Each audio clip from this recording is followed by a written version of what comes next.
Minda Presiden PAS Tuan Guru Haji Abdul Hadi Awang bertajuk Perang Ukraine melapukkan New World Order.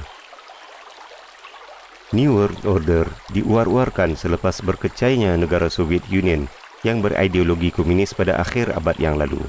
Perkara tersebut menggembirakan blok barat yang dipimpin oleh Amerika Syarikat yang mendebit dada menjadi kuasa besar tunggal, laksana babi tunggal yang tiada pencabarnya. Seterusnya, propaganda kebebasan serta hak asasi manusia yang berkonsepkan demokrasi dan liberalisme disebarkan ke seluruh dunia sebagai perjuangan bagi dunia yang adil dan aman. Kononnya pada abad ke-21 sudah tiada peperangan lagi seperti mana yang berlaku pada abad-abad sebelumnya kerana sejarah dunia telah menimbus tamadun yang dikatakan sudah lapuk. Tanpa mereka memandang langsung kepada isu Palestin yang sangat zalim, walhal tragedi itu telah berlalu lebih dari setengah abad dan masih berterusan hingga hari ini dengan lebih ganas, menandakan betapa teori ini juga merupakan ciptaan Zionis. Betapa pula perang yang dilancarkan oleh kuasa barat secara langsung dan secara perang proksi ke atas negara-negara Islam seperti Afghanistan, Iraq, Syria, Libya, Mali dan banyak lagi, di samping menyokong kalangan diktator di beberapa negara Islam bagi menutup pintu demokrasi kepada Islam dan para penganutnya.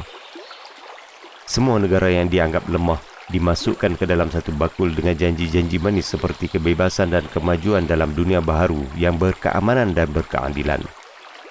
Sekiranya tidak masuk ke dalam bakulnya, pasti akan diganggu-gugat dengan berbagai-bagai cara, bermula daripada kekacauan ekonomi sehinggalah mencetuskan peperangan, bukannya keamanan. Apa yang berlaku hanya indah khabar dari rupa sahaja. Apabila masyarakat manusia berkonsepkan liberal, ini menjadikan mereka lebih bebas daripada binatang yang tidak berakal. Hal ini demikian kerana mereka boleh berkahwin sejenis dan menggalakkan amalan di luar tabi'i, bukan sahaja berpakaian dengan pakaian yang tidak bermoral. Mereka hanya merasa seronok sekejap, selepasnya menghidapi penyakit berat. Lebih terdedah lagi apabila konsep kolonialisme dan imperialisme yang pernah berlaku zalim terhadap umat manusia diaturkan semula dengan bentuk baharu melalui pengaruh politik, ekonomi, media sehingga ketenteraan secara globalisasi. Hal ini dilaksanakan agar seluruh negara dunia tunduk di bawah pengaruh dan kehendak kuasa tersebut. Malah, sumber tenaga juga menjadi kawalannya, termasuklah mata wang dolar diwajibkan menjadi sandaran dan cagaran. Selain itu, bahasa Inggris mahu dijadikan sebagai satu-satunya bahasa ilmu dan perantaraan. Bahkan, hanya media milik mereka sahaja yang dibenarkan dijadikan sebagai rujukan, walaupun terdapat banyak pembohongan dan penipuan di dalamnya.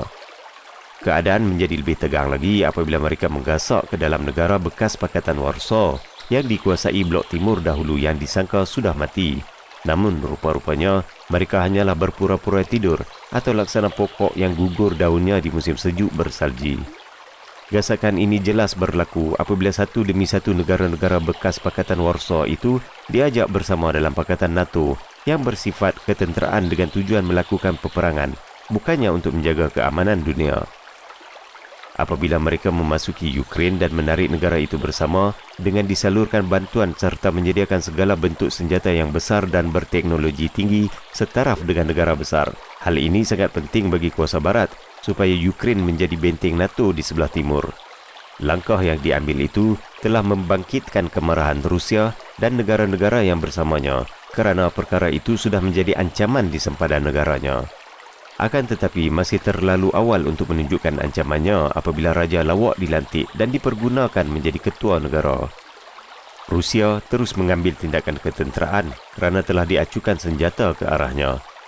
Keadaan ini menjadikan Pakatan NATO terhegeh-hegeh kerana langkahnya yang sumbang telah terbongkar dengan tujuannya bukanlah untuk memelihara keamanan dan perdamaian dunia, sebaliknya untuk melebarkan perangai lama yang bernafsu penjajah itu. Beberapa negara seperti Jerman, Belanda dan lain-lain melakukan muhasabah untuk bermufarakah dengan imam bagi jemaah New World Order yang paling cepat pergerakannya, iaitu berfikir untuk tidak menurut Amerika dalam peperangan ini. Pada masa yang sama, kuasa barat tidak berani untuk melawan Rusia dengan senjata canggih yang mereka miliki. Lalu kuasa barat melawan dengan berlindungkan senjata ekonomi yang kelihatan memakan diri, laksana meludah ke langit.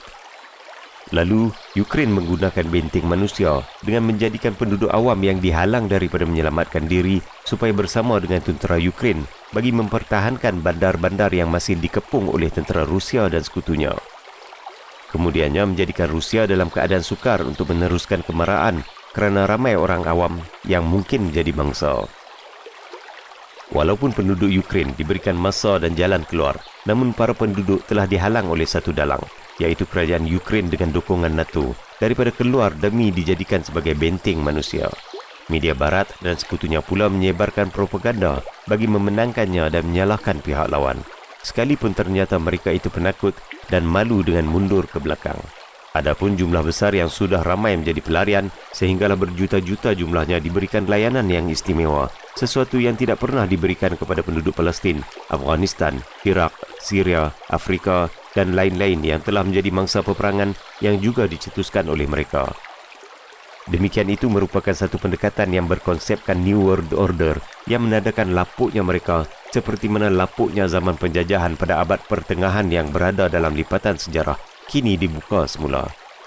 Negara haram Israel yang berkiblatkan ke arah barat dalam keadaan tidak menentu pendiriannya, begitu juga negara yang dijanjikan dengan perlindungan ketenteraan oleh NATO berada dalam keadaan serba salah apabila Ukraine dibiarkan sendirian tanpa NATO ikut sama berperang.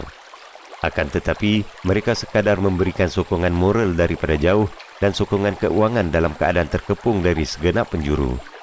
Alasannya hanyalah takut jika ia akan meletuskan Perang Dunia Ketiga yang paling dahsyat. Sebenarnya, kelalaian mereka dengan nafsu menjajah yang sangat rakus sehingga menyebabkan mereka terjerumus. Laksana, kalau rumah berdinding kaca, janganlah mengacau orang sambil membalingnya dengan batu. Tulisan asal dari Tuan Guru Haji Abdul Hadi Awang, Presiden PAS, bertarikh 20 Syaban 1443 Hijrah bersamaan 23 Mac 2022 Masihi. Diedit dan dibacakan oleh Tuan Jalil. Sekian, Assalamualaikum warahmatullahi taala wabarakatuh.